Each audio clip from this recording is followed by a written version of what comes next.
राम राम बेबे। आज मैं एक सीता माता का भजन सुनाऊंगी, तो सारी भांट सुनियो, जरूर आइयो सुनने के लिए। और तले भजन इस प्रकार है कि सीता माता है ना, स्कूल में पढ़ने के लिए जा रही थी, तो रास्ते में उसने एक बाबा मिल गया।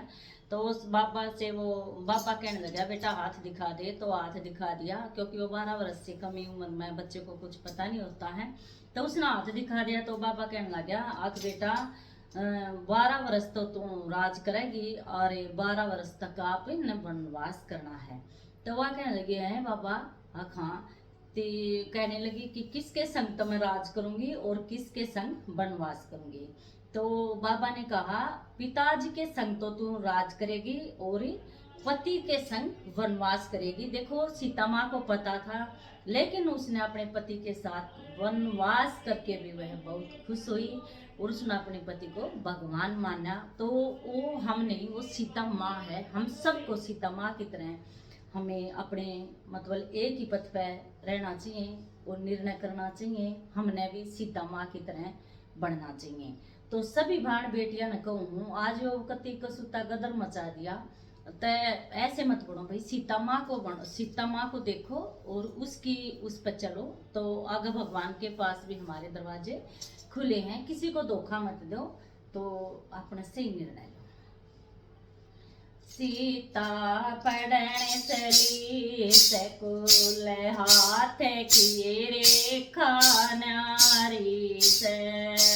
सीता पढ़ने चली सकुल हाथ किए रेखा नारी से। रस्ते चलते एक बाबा मिल गया, रस्ते चलते एक बाबा मिल गया। हाथ देखे ओ न्यूठे बोला, हाथ देखे ओ न्यूठे बोला।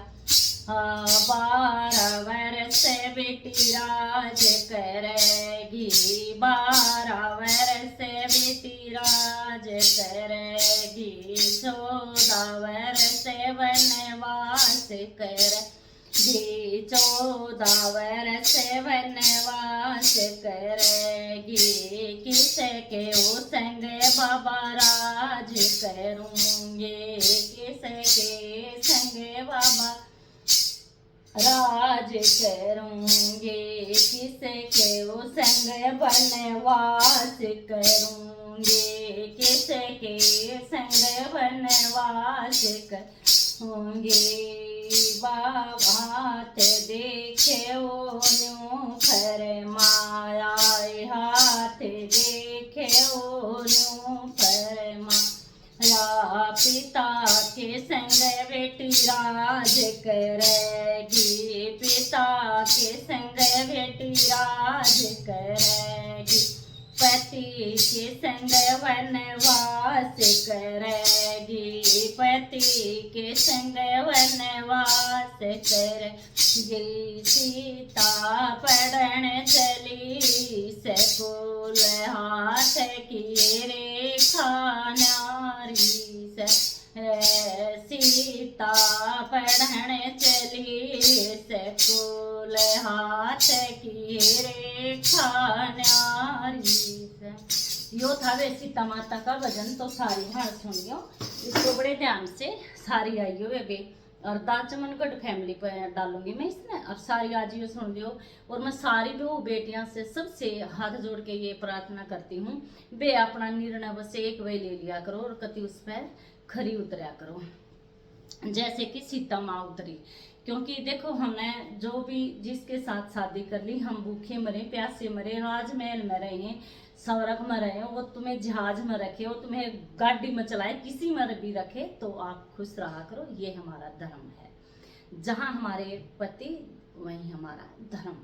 देखो, एक लड़की ऐसी होती है कि और बहू भी, दो परिवारों को खुश रखती है और दो परिवारों की वो इज्जत होती है ना। बेटी तो अगलों की भी होती है और पिछलों की भी होती है, दोनों घरों की बेटी होती है।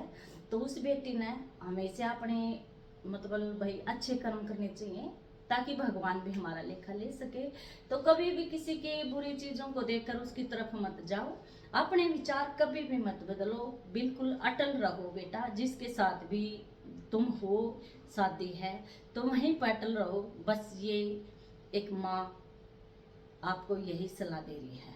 तो हमेशा अटल रहना है सभी बहू बेटियों ने, और अपने घर को अच्छे से बसाना है, जैसे कि सीता माँ ने बसाया। तो राम राम सभी को।